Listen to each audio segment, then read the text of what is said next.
I was born on Tuesday the 8th of June 1921 at St Augustine's Hospital, Durban. My mother was taken to hospital by rickshaw. I was the third child, and my two sisters were Kathleen Eleanor and Nora Annie. My parents were George Amos Smith, builder and carpenter, born in Belfast, and Eleanor Annie Grace Thorne from Durban. When I was born, we lived on the corner of Ferguson and Shooter Roads on the Berea.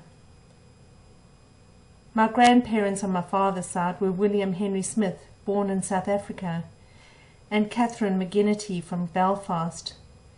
William Henry went to Ireland, where he met Catherine and married her in Ireland. They owned a greengrocer's. His son, my father, worked hard and saved money to bring his parents and siblings to live in South Africa. William Henry went to Pilgrim's Rest during the gold rush and built houses. Catherine decided to leave Pilgrim's Rest and moved to Natal, and William Henry stayed behind to make money. She travelled alone with her children and an African herdsman in an ox wagon. They were stalked for 3 days by a leopard wanting to attack the oxen. I remember my grandparents living at 212 Freer Road on the Berea. When I was a child, my older sister Kathleen took great care of me. My mother also spoiled me, as I was her only son. My first school was MacDonald's School until we moved to the Bluff. I then went to Stellawood School at the age of 6. At Fiddlands Beach there was a shop and cafe called the El Dorado, where you could get a meal or buy sweets, cigarettes and so on. As children we would walk to Fiddlands Beach and meet other kids and swim and spend time enjoying ourselves. At low tide we would walk across to Salisbury Island and play there. On the rare occasion when we had money, we would buy sweets and minerals at the El Dorado. We were one of the first families to live on the Bluff. We lived in Smith Drive, King's Rest, which was named after my father. I would have to catch a train from King's Rest Station to Mbilo Station and work to Stellawood School, about 8 kilometres each way. My dad and I built a 21-foot cabin cruiser called the Eleanor, which was moored at the yacht basin on the Esplanade. I was allowed to take her out and sail her. To build this boat, my dad would go into the bush and find trees with branches or trunks in the shape of the ribs that he needed. From these, he cut and shaped the ribs on the boat by hand. Although my dad was a shop fitter, he worked for a company that built wooden boats. This gave him the expertise to build his own boat. When I was about 14 or 15, we moved to Durban into a flat in Broad Street. I would take my friends sailing in the bay. Occasionally we would sail across to the El Dorado. After the Eleanor was sold, I still saw her moored at the yacht basin until about 40 years ago. I left school in Standard 6 and worked for my Uncle Sid in his armature winding and refrigeration business. The apprenticeship board would not agree to my apprenticeship, so I joined the post office. When I turned 18, I was called up to do military training. The Second World War was being fought at that time, and I was invited to serve in Africa, which meant joining the war. I signed up and was transported to Potchefstroom for basic training in signals on the 27th of May 1941. We were then sent to Barberton to complete the training. Whilst there was a rubella outbreak. I caught rubella and lost my 2 weeks' leave as I was quarantined. Finally, we were sent north by train to Ndola in northern Rhodesia. We then went with our own cable-laying army vehicles to Kenya, carrying all our own supplies. The country was very wild, and we saw lots of wildlife: lions, zebra, buck, giraffe and elephants on the sides of the roads. This was then known as the Cape to Cairo Road. We stopped at Nanuki on the equator. I liked Nanuki. We swam in the river which ran through the forest. The water was freezing cold. When the signal call was needed, we travelled to Mombasa and were shipped with our vehicles and equipment to Egypt. We sailed through the Suez Canal and landed at Port Said. We were barracked at Emiria in Egypt. From there we went to Mesematru, still in Egypt. We were called to do battle with the 5th Infantry Brigade.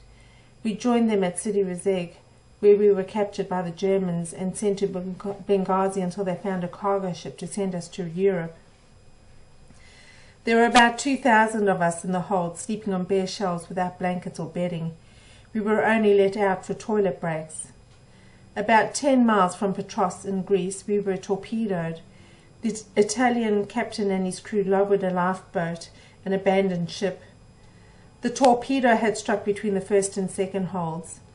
Most of the prisoners in the first hold were killed.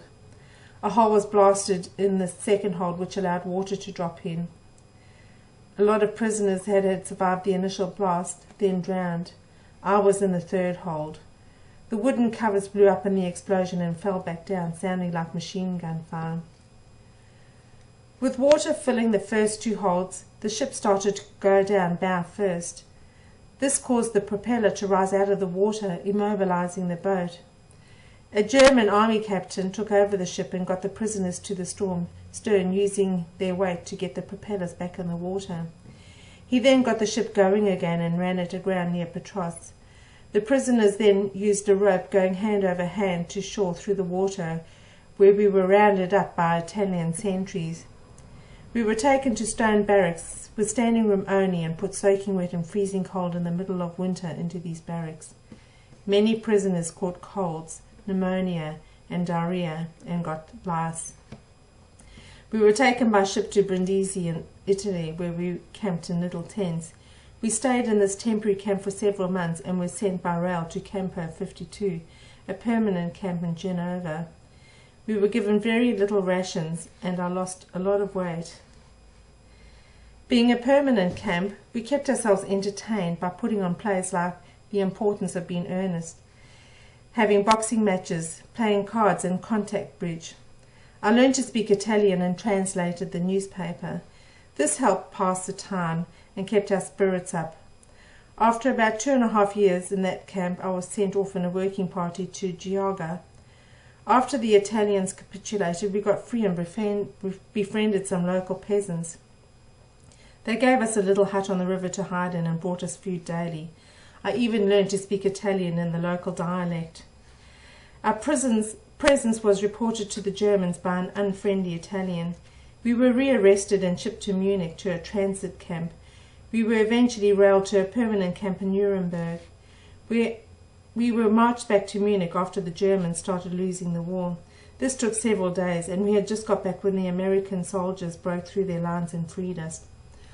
After being a prisoner for 3.5 years, I was flown back to England, where I stayed with my mother's cousin Nora Brown in Bournemouth. We were then shipped back to Cape Town on a Castellana and to Durban by train to a hero's welcome. Back in South Africa, I rejoined the post office. I also bought a motorbike and crashed into a palm tree on the esplanade because I was looking at the girls instead of the road. My parents bought a property between Doyle and Beaumont roads with the pay that had accumulated while I was in the army. The property was subdivided and I built my first house on Doyle Road. My dad built a house for Nora on Beaumont Road. Kay lived in a house that my dad had built for her on Admiral Road. My father built a number of houses on the bluff and could tell you the amount of bricks he used to build each of these houses. I then met the love of my life, Patricia Winifred Rolleston, on a blind date arranged by Kay's husband, John Kennard. He was Pat's boss. I courted her for 2.5 years until she agreed to marry me. We were engaged on her birthday on the 30th of March 1951, and we were married on the 4th of October 1951 on a wet, cold Thursday morning at St. Thomas's Church, Musgrave Road, Durban. The reception was held at the Red Cross Hall, Old Fort Road, where we had morning tea. We went to Cape Town by Union Castellana for our honeymoon. We were supposed to leave at 4 p.m. that afternoon, but were delayed by bad weather and only left the next morning. We stopped at East London and Port Elizabeth, where we disembarked and went sightseeing. We stayed with my parents, who lived there with Kay and her family in Cape Town. We sailed back to Durban after a few weeks' holiday with them. 9 months and 4 days later, Jennifer Ann was born on the 8th of July 1952. I then resigned from the Postal Service as it was becoming more and more Afrikaans, and promotion was reserved for Afrikaners. I applied to the Southern Rhodesian Postal